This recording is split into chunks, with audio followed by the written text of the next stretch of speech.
Tak neviem, podľa mňa sme prehrali a podľa mňa sme boli lepší, mohli sme vyhrať. No tak zatiaľ to tam nepadlo, no tak asi neviem, asi by som možno mal menej krútiť hlavou. Juraj Slafkovsky is not happy at all with how the last game went with Slovakia versus Latvia and that devastating loss. We got to get into some of his comments, plus some surprising comments coming from Petr Mrazek, a guy who played in Carolina with Martin Necas, and some of the things he said indicate that Martin Necas in Carolina almost certainly won't work out, making comments such as, hey, I don't even think Carolina's system fits him, and I don't really think they see eye to eye. Not verbatim, but we're going to talk about all of that coming up on this episode of Habs Digest, plus some reports from Dave Pagnotta indicating some interesting things happening within the Habs organization trade-wise, so stick around for all of it. We're going to be covering it all. Thank you all for joining us for our weekly Monday live stream, and I see people in the chat already. Planko channel member, thank you for being here. Ahoy to you, Planko. You actually might be able to help translate some of that Slav stuff to make sure we're not crazy off base, but yeah, super excited for this live stream, and even Planko saying only 11 likes. Come on, guys, we can do better. Let's get that number of likes up. That's right, 96, almost 100 people in here already, 22 likes. Let's hit the like button and let's get right into it. Jesse, without further ado, we're going to jump straight into this.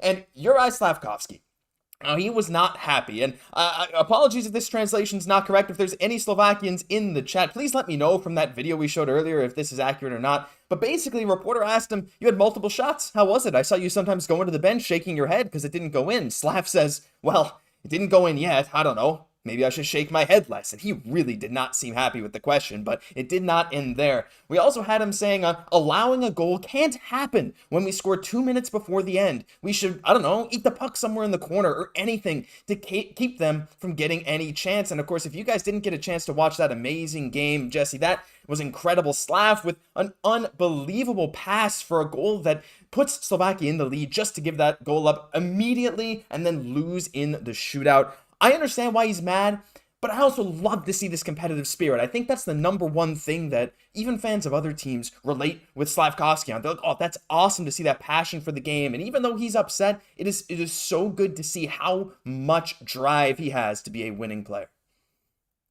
That's it, exactly, because that's with the Montreal Canadiens. Like, we've had some players that maybe should have been stars for us that were maybe like, I don't want to say soft, but maybe a little bit more on that scale of things. Now to have one of our stars that's like completely the opposite, really like asserting himself, in this tournament, I find is absolutely unreal. Like, definitely, we had like an angry Slavzilla there with the reporters a little bit. But you have to feel like all the best, whether it's like a Peter Forsberg or whether it's like a Wayne Gretzky, they always care more about winning than anything else. Even if they had like an amazing game and Slav was coming up clutch, they weren't happy, right? So, like, we know from Slav, like, just his personality now, like, he's not going to be happy, even if he has an amazing game, if the team doesn't win, because he kind of has some of that pressure too on his shoulders. You know how much he loves his country of Slovakia. Like, he wants to represent, and he puts so much pressure on himself. So for sure, when he doesn't come through in that situation, although he did in 2 or 3 of those clutch moments, he's still going to be hard on himself, but it's these very things that's going to shape him into the great player that he will become. Yeah, for sure. And Jesse, I know you have some thoughts on Slav versus a certain other guy with his attitude, and I'll let you get into that in a second because we got something to bring up during that. But you're very right, and I wanted to read through some chats. Blanco said, well, sadly, Slav did not score, but still creates the game. Ramsey said he can't change lines because other lines are working great. That's something too, Jesse. Slav, like, yes, the other lines are working well. Like, Xhekaj has been unbelievable in this tournament as well. Tatar has been solid. Pospisil, while a little undisciplined, has been good too. But it's that compete from Slav. He takes the puck behind his own net, and he is like, you know what? I'm doing this on my own. He said those moments, those clutch moments, are what he thrives in, right? When he takes it from his own zone and goes all the way into the offensive zone. It doesn't always work out, but it often does. But that kind of attitude is the reason the Habs drafted him over maybe someone else that we might get into here in a second. But it's just been unreal to see how much he has been able to create, especially in those moments when they need to rely on him the most. There's a reason he's been basically their most used forward. Yeah, it's getting to the point where he's really taking ownership over the game, and that's exactly what we want to see, right? Like, great players, like, their team is counting on Slav. Like, I think that he knows it, right?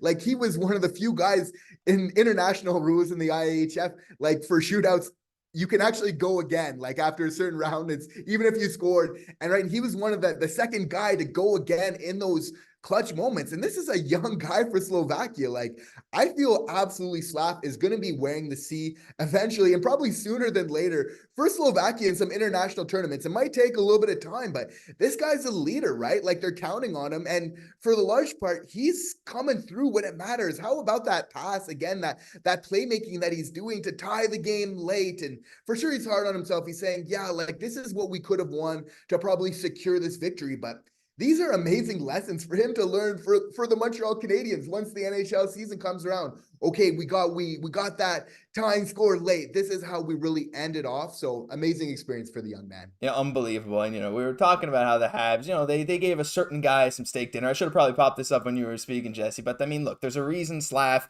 is, he's got that killer instinct. Maybe more so than some other people. Slafzilla versus Wright. Slaf versus...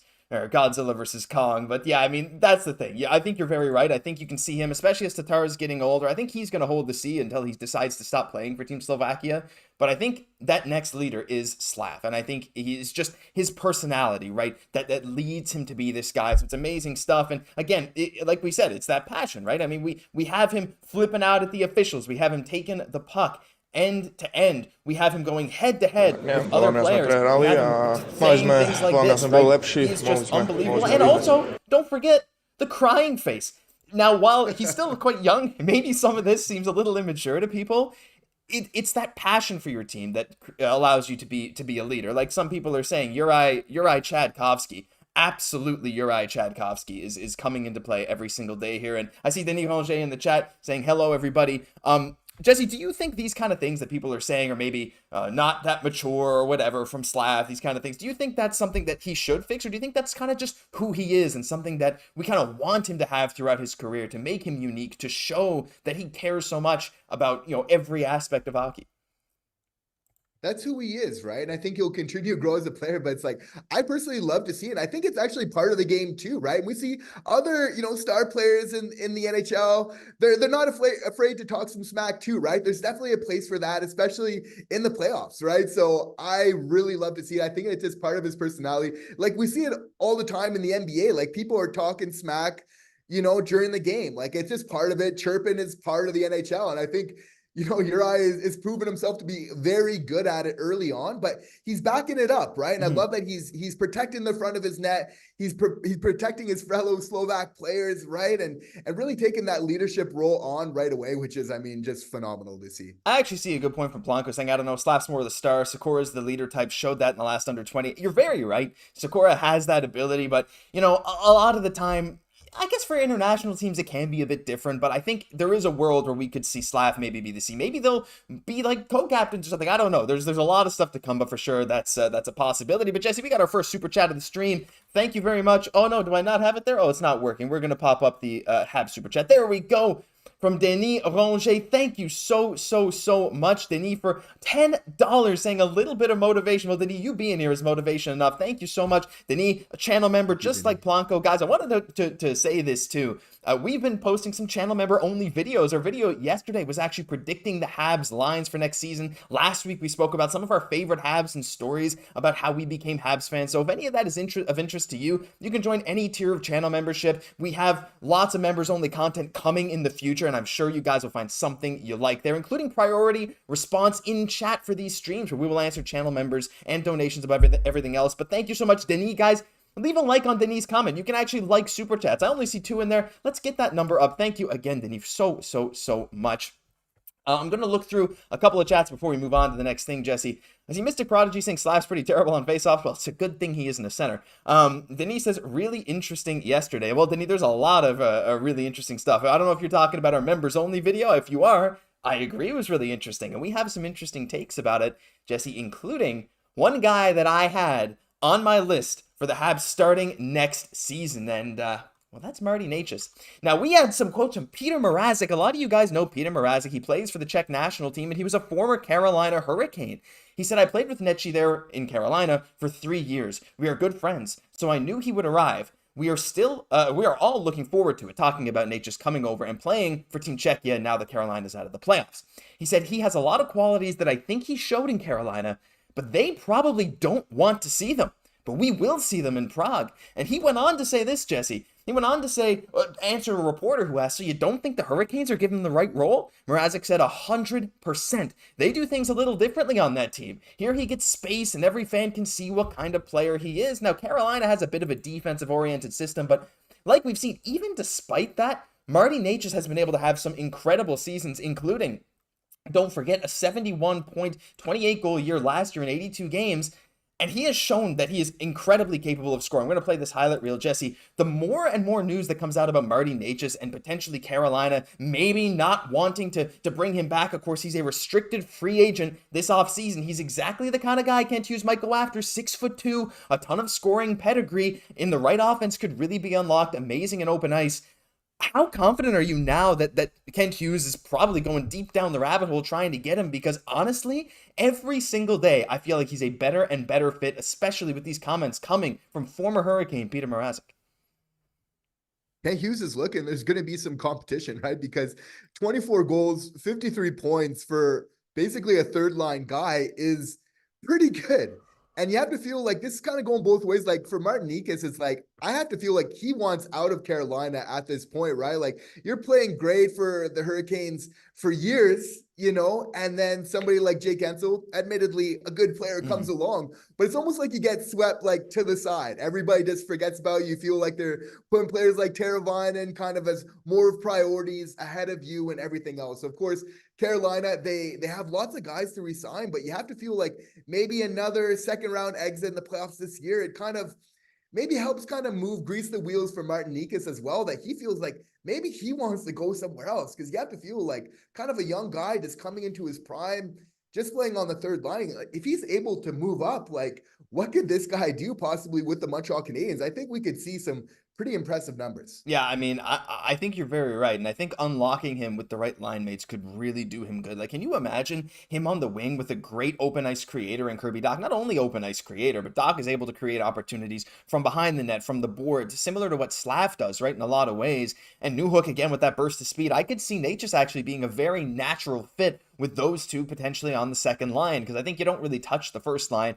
But who knows? Maybe you do. Maybe you experiment. Maybe the first line looks amazing, but what if you can unlock multiple players by switching things around? Again, I think it's a lot of hopium that we're going on right now, but I don't think it's crazy, because I think there's so many draft picks that Montreal could move, and we're going to get into some potential guys that could get traded a little later in the show, so stick around for that. But when you look at, like, if you were to offer sheet Necas, which I don't think Montreal is going to do. I think offer sheets just don't often work out the way you want them to, unless you really try to sign them for way more.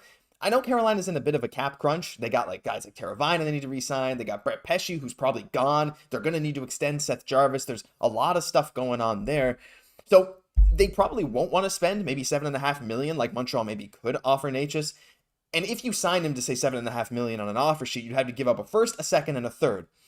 I think that Montreal could realistically package something similar to that, maybe that Winnipeg first, and then a second, and then a third, and then maybe also one of their defensive prospects to entice Carolina to maybe move on from Necas, and then Montreal can kind of extend him a little bit later, which is, I don't think it's that crazy. Filip Poirier in chat says, my Necas, Denzel Washington. Denis Ranger says he needs a holiday. And we also got a new channel member, so I'm just going to play the super chat for that, because thank you very much, Han Cholo. Han Cholo, if you want to send a message in chat, we will answer you in priority order. Thank you so much for becoming a channel member. Go check out our video yesterday on our predicted lines for this season if you're a channel member. But with all of that said, Jesse, I truly feel like seeing Necas with Dach would make a lot of sense, and I think Montreal is in the perfect position to, I don't want to say overpay, but give Carolina enough that they are truly like, okay, well, this is absolutely worth it if this is the return we'll get for Necas, right? Especially if they don't sign into that contract, Montreal just trades for his rights. I know we keep harping on this, but I just feel like it's almost meant to be at this point. Well, we do definitely have lots of picks, so there's no shortage of that. Definitely Kent Hughes is always shrewd when it comes to these trades, right? But definitely you got to feel like it's something that we're considering, because the big thing for me with Martin Necas was like looking at him in the playoffs, like how would he perform? How would he kind of show out? And again, like 9 points in 11 games, but I would argue even more importantly, being a driver of play for the Carolina Hurricanes. You have to feel like, Kent Hughes is looking at that, and that matters a lot to him. Like this performance, I think there was already interest prior to the playoffs, and obviously post, like that interest has done nothing but just go up. Yeah, for sure, 100%. I'm going to take a look through some chats there. I see someone saying, love the channel. It's mind-boggling how you guys are always positive about the Habs. Keep it up. Glad I'm catching the live. Well, thank you very much, Flower Sofa. That's one thing we love to do, right? I mean, there's a place for negativity and for being down on people. And I see a comment there about Cole Caulfield's poor performance, him and Zegras' poor performance versus Kazakhstan in a 10-1 win. They were both a -1 with 0 points. Is what it is, but we just like to highlight the positive things, right? Because there's always good stuff going on around the organization. There's always a reason to be excited, especially when you're in the position that Montreal's in. And we just love to share that with you guys, right? We're just basically talking hockey, being as positive as we can for this team moving forward. So thank you very much for that. We really appreciate it. That's the kind of comment that we love to see here on the channel. I see a lot of people saying they love Necas. I see someone asking if we have merch. Not yet. But this is a big thing coming in the future. I just want to take a second, guys. What do you guys think of these new overlays, right? What do you think about, I mean, not even overlays, just pictures coming in from the top down, right? We're adding a bit of production value to the show, these quote graphics and stuff. So let me know if you like that or if you even noticed, but we're trying to add a bit of motion, stuff like that. I see some other channel members here. Derek Rendell says, would love to see Hughes kick tires on Mini's Jordan Greenway. Well, Jordan Greenway is no longer in Minnesota. I'm also a Minnesota fan, if you guys didn't know. But Jordan Greenway, Jesse, is a guy, I think Buffalo was the last place he was. He's an interesting player. I think he has a profile somewhat similar to Josh Anderson without the offensive upside, but he's much better defensively. Very big, very physical. He's had some seasons where he's put up great points there was a line where it was Jordan Greenway, Joel Eriksson and Marcus Foligno, and it was the best defensive line in the NHL. Of course, Foligno and Greenway being these physical big bodies, while Eriksson is just a shutdown two-way guy who can still score 30 goals. What about a player like Jordan Greenway? Do you think there's a place for him on the Montreal Canadiens, adding a bit of size at forward, but a guy that you don't have to rely on offensively that can just kind of be a supporting piece on the wing? Yeah, absolutely. I think there's been a lot of rumors coming from Hughes and company that we're looking for size. Mm-hmm. And I love hearing that, not just in who we're going to be drafting this year, with our 5th overall selection, but also I believe in our bottom 6, even not just in our top 6, but throughout the team in our bottom 6 as well, right? And this is where a player like this most likely would kind of slot in for us. And I think just having it throughout the lineup is obviously just so important, right? Just having a balance of that skill, but also that size. There's just no getting around it, right? How beneficial that is. It's a quicker game more than ever. So the speed is so important, right? But when you get the size, there's just no denying how important that is. So definitely it's important for Montreal to be kind of looking at this, and I believe that they are. Yeah, I think they're going to kick tires on absolutely everyone. Actually, there's a guy, Jesse, that apparently might be making a comeback. I'm actually going to try and bring up his hockey DB page right now, and I want to see if I can do this. Let's see. Let's try this. Let's see if we can share this. There we go. That's Andre Kasha. Now, Andre Kasha, to you guys, not sure if you know too much about him, but he had some nerve issues, so he's actually not been able to play in the NHL. He had a lot of stuff going on, but apparently there's rumors saying he can come back to the NHL. He had a fantastic year with Toronto, 27 points in 50 games, and his advanced metrics were very, very good. He's a 6'1", 187 guy. There's guys that you can really kick tires on all over the NHL. So when we see this is not someone that have should go target or something, anything like that, but what we're saying is it's possible to target some guys that maybe you wouldn't even think about, right? So there's going to be guys everywhere, and I think you're very right, Jesse, that Kent should be kicking tires on basically everyone. I see Han Cholo, new channel member. Thank you again for being a channel member, saying bring back Oleg Petrov. Well, there you go. That's a name. We also need good bottom 6 players. Yeah, Denise says with our defense and bank of prospects, we should make a crazy offer instead of losing them for nothing. So yeah, that's kind of where we're going in the show. And you know what, Jesse, we might as well transition into the Dave Pagnotta stuff, because trade talk is something that we wanted to spend a good chunk of this stream talking about, because there's a lot of potential guys we can move. So I'm going to bring up these graphics here. So Dave Pagnotta, in his recent article that is going to be linked in the description if you want to go check it out, he said some teams are being told by Hughes that the Canadiens are not in the market for help up the middle. Very interesting. The message appears to be that Kirby Dach will be given the opportunity to own the team's second-line center spot next season, while Alex Newhook may either move to the wing or take over the third-line center role. And he also went on to say that for the Habs, we know Arber Xhekaj is pretty much off the table. And then he went on to say, I do not imagine the Canadiens have much of an appetite to move the likes of Guhle, Hudson, Mailloux, or Reinbacher, barring a blockbuster. But I wonder about the likes of Harris, Struble, Barron, even Norlinder or Engstrom. Now, Jesse, I don't think Norlinder has very much value at this point, but those other names, well, they are certainly a little interesting. Oops, I guess I'm going to pop that. There we go. But so when we're looking at this here now, first off, I want to tackle the center thing. What I found interesting about this is that they're almost certainly running with Dach up the middle, and they're not looking for another center, which I'm not sure is the right way to go about it. I think you probably want to see if you can get a good center. But what I found interesting is the idea that Newhook might even be playing third line center. And then in that case, what do you do with Dvorak or Evans? Is this a hint that Dvorak might be moved? Is this a hint that it's something else, something bigger going on? There's a lot to break down in this, but the idea that Montreal is just not looking at all for more centers and they're pretty comfortable with what they have is, I think, pretty telling for what Kent Hughes might be up to this offseason. And what player ends up becoming available to us at this draft, which player we select, whether that's an Ivan Demidov most likely or Cayden Lindstrom, is going to determine, right? If we're getting that Cayden Lindstrom, who is a center, we're probably not. That's going to kind of really dictate what we're doing in the offseason in terms of acquiring players. If we end up getting a Demidov, which obviously is great, that probably still opens up where maybe, it does open it up a little bit more. But I'm of the same opinion as you, Josh, that I believe that the Montreal Canadiens know how much value there is in having depth at the center position, and having a player like a Sean Monahan around, right?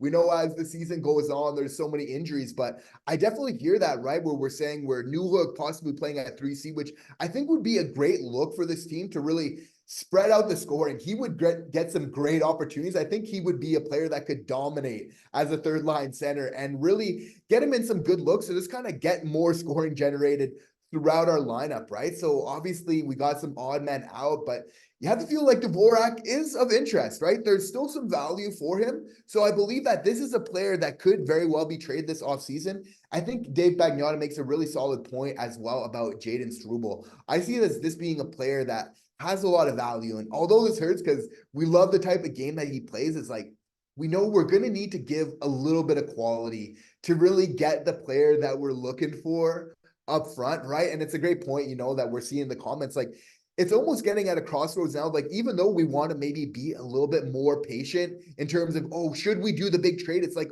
almost we need to start doing it right now if we're not going to start losing some guys for nothing. So that's kind of a factor in all of this as well to consider, right? So really interesting to see going forward. Yeah, it's a bit wild to me, right? Like, and we talk about someone like Struble, who is that kind of player that is going to find a role on a playoff team at some point in his career. Like, he's going to be that guy that teams are going to be willing to trade for at the trade deadline. He might never be that number one guy or number two or maybe even number three, but he could be, and he has a bit of untapped offensive upside, but he's the exact kind of player you want, that grit.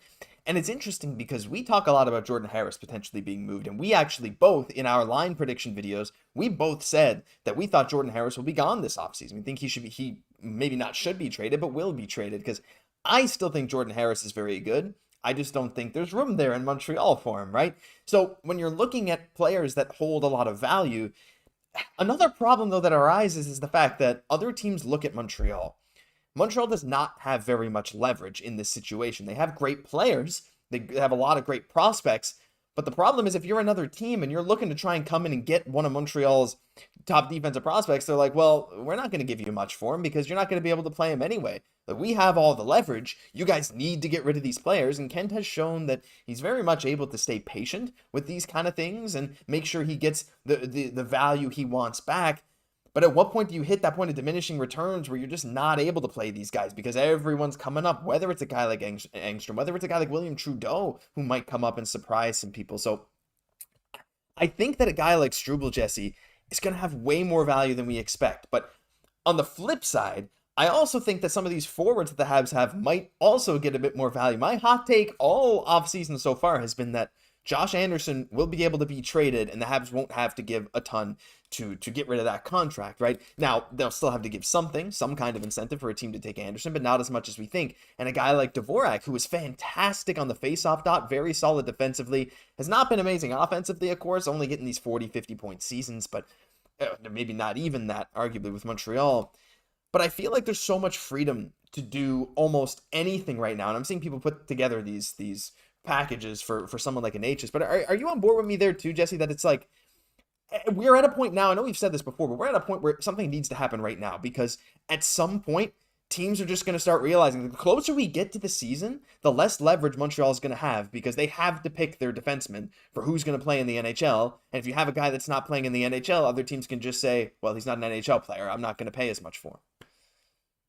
That's it. You know that Kent Hughes is totally getting lowball offers all the time, Xhekaj included, right? We know that there's so much interest with him. That continues, right? But Kent, up to date has refused, and he's going to continue to unless it's just a severe overpay because he knows how much Arber Xhekaj is so loved in Montreal, right? But again, it brings to a solid point where it's like that almost brings in of why it would hurt so much to trade somebody like a Struble, but it almost needs to be him or probably more likely like a Savard, a guy a little bit, obviously a vet, a little bit obviously has served very well in Montreal, maybe more on his way out, but it's like we might need to give a little bit more of that quality guy to really get where we're looking from. We have so many guys on D, right? But obviously it's tough to say, but we are going to need to give some quality, but it's almost at a point where it's worth it. Even though we got a lot of young guys on defense, like it's not the end of the world that we're trading David Savard. For sure, it's like a benefit. We know how much he benefited this team last year, blocking shots, obviously being a beast as all around protecting the net and everything else. But I'm starting to feel we're getting at that point, right? Where like the likes of Cayden, Guhle, we still have Matheson around, everything else. So even though it's still a young decor, you don't want to go too young. At a certain point, we got to kind of pass that torch to the next generation. That's a very good point. Eventually, these guys are going to have to take over. We have a lot of comments about stuff like this. One saying from Derek saying, I got to watch a lot of William Trudeau back in junior. He will get an NHL shot eventually. He's still young. I feel like people think Trudeau's like 24 or 25. He's like 21. He's not old. And he's like arguably the top defenseman in Laval, other than, well, I guess Mailloux was the all-star, but is what it is. Derek saying, have the assistant coaches been extended in their contract? Not as far as I know. I don't believe so. I see Deuce saying number 5 pick for Necas is a Réjean Houle trade. Start with the Jets pick and go from there if they want him. Yeah. The thing is, I don't know if Carolina is going to accept a late first, like in the mid-20s, like Winnipeg's going to be, but we'll see. Derek saying Harris is the American version of Trudeau. That's another thing too, right? Like Harris is already established in the NHL. Trudeau is not. So like when you're evaluating these guys, your more trade value is in a guy like Harris for sure. And do you really, we trade Harris to make room for Trudeau? It doesn't really make a whole lot of sense because they're very similar in a lot of ways, but is what it is. And Filip saying Mike Matheson and Kapanen for Columbus 4th pick and 4th pick and 5th pick for Chicago pick number 2. That is wild. Matheson and Kapanen for the 4th overall pick. That is interesting. I don't think Columbus ever does that. Matheson is a fantastic player, but in a draft like this, if you are targeting a defenseman and you have that 4th pick, like Columbus probably is, I know Matheson is an established guy, but his contract's only for another couple of years. Like, it's not that long. And when you have the opportunity to get a game-changing right-handed defenseman, like a potential either offensive game-changing defenseman, a guy like Zeev Boyum, or you get Artyom Levshunov, you'd probably rather take the shot on them than Matheson. So I feel like Matheson and Kapanen at this point, his stock's going up, but I don't feel like that's quite enough to get the 4th pick. I love the optimism, honestly. I love the idea that Montreal could trade up and get a couple of picks in that top 5, but I feel like other teams are probably not going to be willing to do it unless Montreal really includes one of their top players, which Jesse actually transitions well to something I wanted to ask you. Like, I'm going to bring that quote back up. Wait, was it that one? No, I actually don't think it was that one. I think it was this one. For the Habs, we know Arber Xhekaj is pretty much off the table. But then he said, barring a blockbuster, the Habs probably don't want to move on from Guhle, Hudson, Mailloux, or Reinbacher. Do you think there's a world where there is a blockbuster trade where you would be willing to move one of these guys? Like, if you can get the 2nd overall pick and you can guarantee 2nd and 5th, this is just extremely hypothetical, but like, how much would it take for you to move one of these guys? Like, are we talking like a Pettersson level guy who is legitimately like a borderline heart contender? Let's ignore his playoff struggles. Or would you be willing to do it for like a high draft pick? Would you be willing to do it for a high tier prospect? Or like, at what point would you actually be willing to trade someone like a Guhle or a Reinbacher? It would have to be for an all-star level player because I believe that's because when we're talking about Reinbacher, we're talking about our 5th overall selection last year. And if we're picking for an offensive player, you're looking at an all-star, you're hoping, right, for that level of quality of player. And a lot of times, you can get those type of players. Obviously, they do happen in the top 10. So yeah, obviously it would need to be that level. But barring that, right, we're not doing that. Even like a guy for me, like I really like that list of like Mailloux, like I really value that offense from a right D as well. Obviously, fans of the channel know I'm huge on Hudson as well, right? So this young core, and especially even what Guhle brings, right? I think he's so important for us, where he's been like our top pairing sort of guy. Like, he has done so much. I think he's kind of like an unsung hero, right? Like, he's on a very young Montreal Canadiens team getting difficult assignments, and for all intents and purposes, still doing very well. So I think he deserves the opportunity to play on a good Montreal Canadiens team to see what we're truly have and to truly assess Cayden Guhle, because I think we're going to be very pleasantly surprised at how good he actually is once our team is more at a competitive level. Yeah, Guhle's metrics are going to go up next year. He's going to have more points, and I truly think people are going to see like him being one of the premier two-way defenders in the NHL in just a couple seasons. Like, I can see him having a fantastic defensive game with great offensive upside. A guy who can skate like that,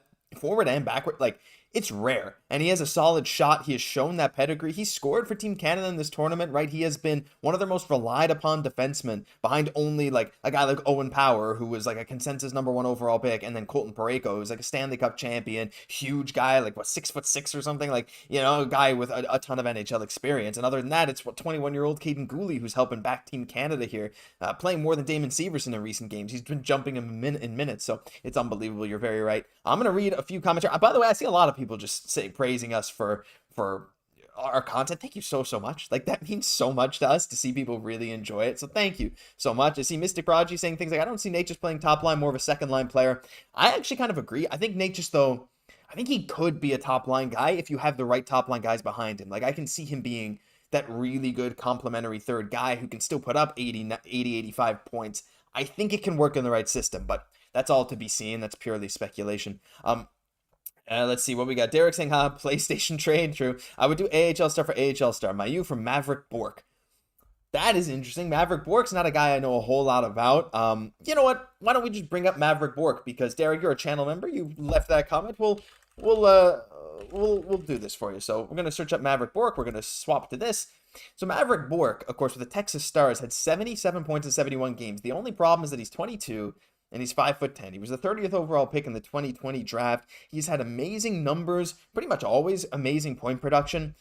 But he's a small right shot center. 5'10", 191. He's actually a bit bulky, but 5'10's not the biggest. And point production is insane.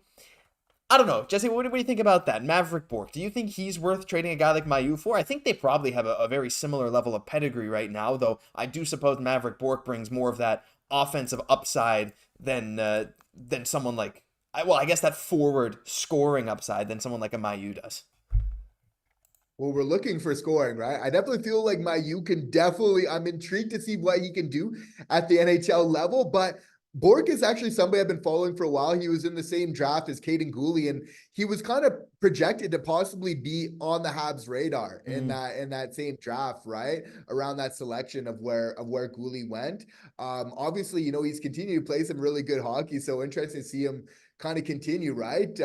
Obviously, we're looking at those young guys. That's what really matters. But Mayu like had an unreal year in the AHL last year, and then obviously playing pretty well with, you know, the 2 games he got with the Montreal Canadiens this year, right? It was pretty impressive to see. So I would definitely want to see more from Mayu still, but I definitely get where you're coming from with Bork. Obviously, there's that connection as well to Quebec and everything else like that.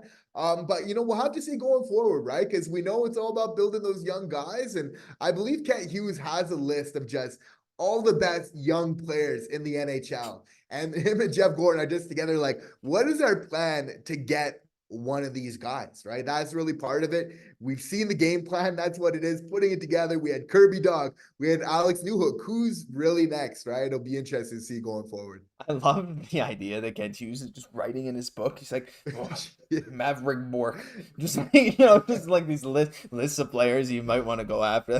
That's hilarious. I'm going to have a look through the chat again there. I see Scott Friedman saying, yo, live. What? Do I have this ready to go? Is it maybe this? Yeah, we got Friedman in the chat here. We got Scott Friedman in the chat. Thank you, Scott, for being here. Filip says, Bork's a stud. I'd keep Mayu. Yeah, I think that's probably a good point. But, guys, I'm going to take just a second. There's 271 of you here. Thank you so much. I just want to take a second that if you're watching this and you're not in the chat and you want to be able to chat, it's subscriber-only chat. So we'd really appreciate if you're not subscribed and you like this kind of stuff, weekly live streams, daily Montreal Canadiens videos, just leave a like and subscribe to the channel because we got this stuff all the time. But also leave a like on the stream. We got 270 people, 94 likes. I want to get that up. I want to get to 100 plus. And that's only 5 more likes. And I'm sure there's 5 of you here who haven't done that. I see someone saying, Scott again saying, Jesse, that new buzz cut is badass. You look like danger. Oh, that's a nice compliment. That Jesse is dangerous. Scott saying Friedman's my uncle. Just kidding. That'd be cool though. Then you could get us some insider information. I wish you weren't kidding. Derek says Hughes has a black book of under 24. Can we should get that. I mean, Kent is going to cook all the time, but yeah, we need something like Kent getting a black book. Do I have a book here? I suppose. Oh, actually, hold on 1 second. I mean, this is close. Hold on. Let me put the headphones back on.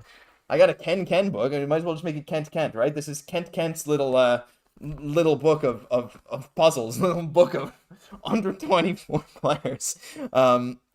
Jesse, we got Abraham's back here. Hey guys, sorry I'm super late. Mrs. had a busy day and left for her grandfather's funeral. I'm very sorry to hear that about her grandfather Abraham. But thank you for being here, guys. Abraham's been a supporter for ages. If you guys didn't know, actually, I was looking back at Jesse, our first ever streams, and Abraham was in the chat back then. And we still remember Abraham being here for so long. So thank you so much. What did I miss, Jesse and Josh? Well, basically, here's what you missed. We did a nice segment on Slaf at the start of the stream, and we spoke a lot about Martin Necas and then some other potential trade targets for Montreal. And Jesse, maybe before we end this off, we're only going to be here for another few minutes. Really sorry to hear that you're just getting near Abraham and everyone else. We're going to cut this off at about 7 p.m. Eastern, maybe a little bit after. I wanted to circle back on Necas just one more time because a lot of people are talking about him in chat. And I'm just going to bring up his player profile here. When you look at a guy like Necas, and I'll play his highlights again in a second, people are saying in chat, some people are saying trade the 5th overall pick for him. I've seen in the chat already, Jesse, some people saying trade Caufield for him. And I'm seeing some people say, no, those are non-starters. You start with the Winnipeg pick and you don't get anything more valuable. Necas, to me, in the right system, is an all-star level player. Whether he's going to realize that with another team or not, I'm not totally sure because it's always so hard with a guy like this. But a guy with this kind of upside, is he that guy that you would trade one of your good prospects for, even if it's just for his restricted free agency rights? I don't think you move the number 5 pick. I think there's no shot you move Caufield for Necas. I just don't see Necas holding that value at all. I'm not saying I would do that, guys. I see people saying that in the chat. I see Plonko panicking, saying trade who? No, I don't think that. But where do you start with Necas, Jesse? Because to me, I get starting with the Winnipeg pick, but I feel like that's almost a non-starter for Carolina. I actually think a future first and maybe like a couple of seconds is what Carolina is going to start with. And you basically give Carolina a pick of any of the Habs defensemen they want. And I'm sure they'd start with Reinbacher or Hudson. And I don't think Montreal would do it. But at the same time, it's like, you see a guy, he is borderline all-star level talent. We've talked about this the whole time. And I know, like, it's so hard to agree that, oh, maybe we have to move one of our top prospects to get a guy of this caliber. Like, if the Habs, this is pure if, like, if they traded someone like, let's say you moved Mailloux and a future first round pick that probably end up being higher than the Winnipeg pick, say next year's first or something, and you started with that in a trade for Necas. Is that too much for you? Or is that like where you're starting? Because for me, I feel like that is where Montreal's maybe comfortable. I don't think they're comfortable trading any kind of super top end talent, but it's never ever cheap to get guys like this. No matter if he's maybe not a fit in Carolina, like Petr Mrazek is saying. You have to give talent to get talent. You have to give good assets to get good assets. I feel like it wouldn't be crazy if we saw one of our beloved prospects, whether it's Hudson, Reinbacher, or Mailloux, be moved if this trade came to be real. I don't think Hudson or Reinbacher would ever move. Let me clarify that. I would never do that. Hughes would never do that. But it wouldn't surprise me if that's where Carolina starts and doesn't really budge off it. Am I off base? Is that crazy? I want to hear people in the chat as well. Well, I think trading next year's first round is too much for sure, because we don't know still where that pick is going to fall, right? That would be a little bit too dicey for me. And I feel would put a lot of pressure kind of for Necas already coming to Montreal. That's going to be a pressurized kind of situation there. But, a first round pick still has a lot of value for sure with Winnipeg. It's not super high, but if you're able to kind of Winnipeg, our first round pick, you have to feel like that's going to be involved in whatever player we're getting to augment our top 6 this year. You could very likely see that being a trade chip as part of it. If we're talking about that, we're talking about Mailloux. Those are two pretty substantial things right there. You have to feel like Carolina maybe wants a little bit more, even still, if that's taking a Kapanen, if it's kind of taking a Beck, right? But still, that first round, we know historically has a lot of value in the NHL. That's going to help. It's just what can we do from there to kind of push the needle further, right? Are they where do they really need some help right now? What really fits what they're looking for there, right? So I think that's probably more the route that Kent wants to go, more than anything else like that. We know he's shrewd. He's almost won every single trade that he's been a part of right now. But I get what you're saying, Josh, that we're definitely going to need to pay in this situation. I actually see some interesting chats here. Derek saying, I really think Carolina would want an NHL ready D, Harris, and a forward Beck. It's yet to be seen if Beck is NHL ready. I mean, I think he will be very soon. And hey, in our predictions video, Jesse thinks that Beck will be on the team next year. A little spoiler. Guys, if you're channel members, go check that out. It was really, really fun to do that. Han Cholo saying, I don't see how we have the money for Necas. And I see people saying that Carolina needs to win now. Yeah, here's the thing. When you look at Carolina's cap space, they have Aho signed long-term, right? They're probably maybe going to bring back Teravainen. Like, they have, and they got Svechnikov, right? They have guys locked up for a long time. They're going to extend Jarvis. They're not in the position to rebuild. They're in a position to retool. So when you look at a guy like Necas, I see an interesting comment saying you move Matheson in the Winnipeg pick. That is a bit more reasonable. I still don't think you move Matheson. I think that value is about right. I just think that for Montreal, moving Matheson is a bit of a risk, but at the same time, again, you got to give talent to get talent, and I think he's a lesser salary hit than Necas would ever be in Carolina. But also for Montreal, that clears a bit of salary, is what it is. But also Montreal's going to be able, as people say, we don't have the money. Like, Montreal's going to have money coming off the books. They're going to be able to move someone like a Dvorak. Like, Dvorak's expiring, Armia's expiring.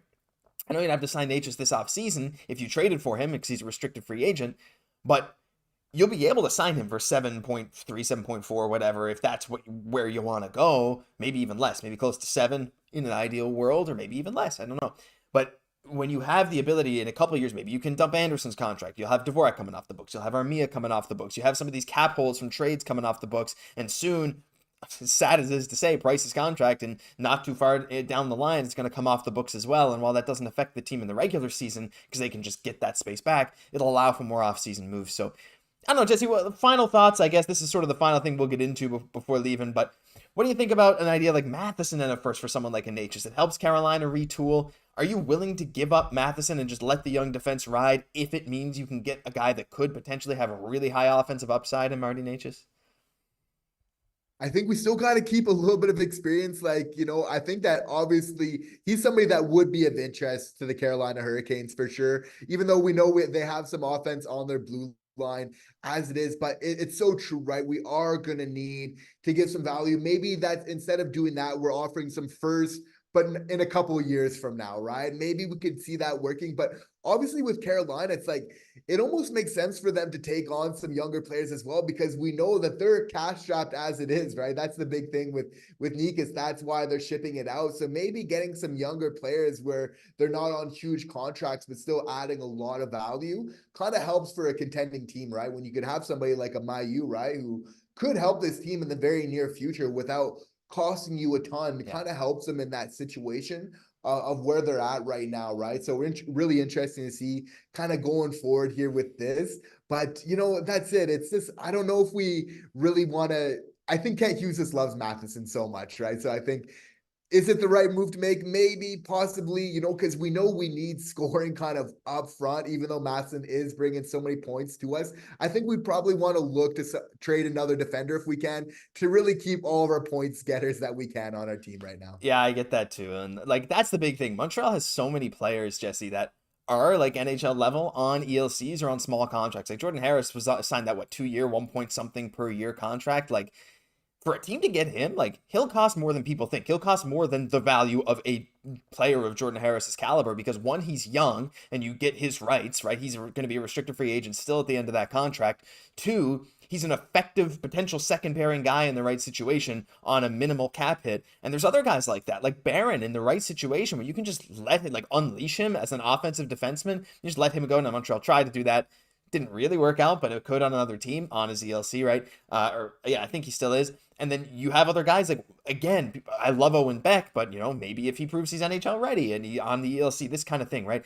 But then also they have a guy like Matheson who's on a cheap contract relative to production, who is very, very valuable on contending teams. So anyway, all that to say, Kent Hughes is about to cook. I'm not going to play the animation again. We all know that. And things are going to be looking up. And guys, I'm going to read a few more chats before we call this a day. Polanco saying, we are lucky Kent is just cooking and not smoking. There's no way he would make a trade like this. He knows who fans love and who's untouchable. Derek saying, in a 3-year future on D, could we be looking at Guhle, Reinbacher, Hudson, Mailloux, Xhekaj, Struble with Engstrom? I think that's very realistic. Hudson Mailloux is a wild pairing. And Jesse, we got a super chat. I got to play the super chat animation. Abraham on his way out. Thank you so much, Abraham. I saw you said you have to go. I was about to get to that. Thank you so much for the $14 again, guys. Abraham, one of the top supporters. Leave a like on Abraham's message. Leave some love for Abraham in the chat, saying just a little something for the road. Also, I think we trade picks and prospects, players with Chicago for the 2nd overall and choose Demigod. We'll see if Chicago does that, Jesse. Would you be down for trading for the 2nd overall pick if we can get the 5th as well? That would honestly be like amazing. If there's one year where it's maybe worth to do it, even though it would cost a lot, I think it would be such an aggressive move. But sometimes you need to do that to take that next level, right? We all know when you're playing poker, if you're playing it safe all the time, it's hard to win the game. Like once in a while, when it's your time to really turn it up, you need to be aggressive as well and to be able to make those type of plays. I feel like Demidov exactly would be a game changer. Maybe I'm just partial because I just want to see him play for the Montreal Canadiens because I know he would be so exciting and we would be so happy to report what he's doing for you guys every night because he'd just be lighting up the ice at the Bell Center. It'd be absolutely unreal. So I think there definitely is a place for making those type of moves to really, if he feels the right player, to really secure it for your future. Yeah, that'd be incredible. I don't see Chicago doing that. Like I think if they're really high on whether it be Lev Shunov or Demidov, I'm not sure there's anyone that Montreal can interest them with other than maybe someone like a Reinbacher or a Guhle. So I feel like it'd be really hard to get that pick. But hey, if it's possible, never say never. Final chat, Denis Rongier saying PLD lovers are shy. Yeah, we don't want to talk about him anymore. And Denis saying that's an interesting option for the trade for Abraham. But thank you so much for everyone saying this is a great show. We had a ton of fun as always, guys. On your way out, leave a like because it helps push us to other fans. We got 125. I don't know if it's possible to hit 150. Guys, when you hit like, you see a number go up on a screen. I say this all the time. I love to do it. I like to like videos that I like. I do it all the time because it's fun. So if we can get that up to 150, I'd really appreciate it on your way out. But I think that's going to do it. Any final comments, Jesse, before we head off and end this fun Monday stream? Thank you all once again for stopping by for our live. We love having you here. We love chatting, talking Habs, talking sports with you guys. Always a pleasure. Thank you so much, guys. Well, if you enjoyed, leave a like, comment, subscribe to the channel. We are actually almost caught up to Jay's Digest, which my brother Nick hosts Jay's Digest along with Peter Vrionis. We are only a few hundred subs behind them. So you guys have been helping us catch up like crazy recently with these World Championship videos and stuff. So if we get past them, that would be unbelievable. So if there's anyone watching this who hasn't subbed, do it now. We'd really appreciate it. Thank you very much, everyone, for being here. We'll see you next week. Same time, same place. Monday, 6:15 p.m. Eastern for our next live stream. But in the meantime, have a great night. We'll talk to you soon.